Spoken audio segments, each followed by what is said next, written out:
Hey guys, I'm Anna, and today I'm going to show you how to fix Cash App error code 1001. So first of all, you need to make sure you're running the latest version of the app. Open up App Store on your device, and then tap on this search icon in the bottom right corner. Then search for the Cash App, and if you see this update button right next to the app name, simply tap on it to make sure you're running the latest version of the app. This should fix Cash App error code 1001, but if it doesn't, then you need to clear App Cache. Go to your device settings and then scroll all the way down to General and tap on it. Then tap on iPhone Storage. From here, search for the Cash App and then tap on it. Once you're on this screen, you need to tap on Offload App. Tap again to confirm. It'll take a bit for processing, and then a reinstall button will show up. Simply tap on it to reinstall the app. This should fix Cash App error code 1001.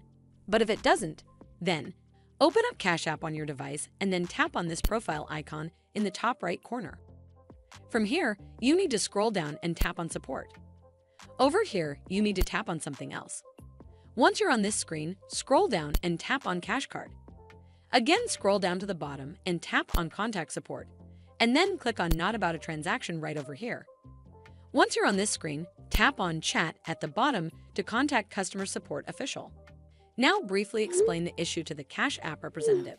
You can type something along the lines of, "Hello team, every time I try to make a transaction, I get an error code 1001, and I'm not sure what's causing it or how to fix it. I've tried checking my internet connection and ensuring that my app is updated to the latest version, but the error still persists. I would really appreciate it if you could help me understand what might be causing this error and provide some assistance on how to fix it." Hopefully, the Cash App customer representative will help you fix Cash App error code 1001.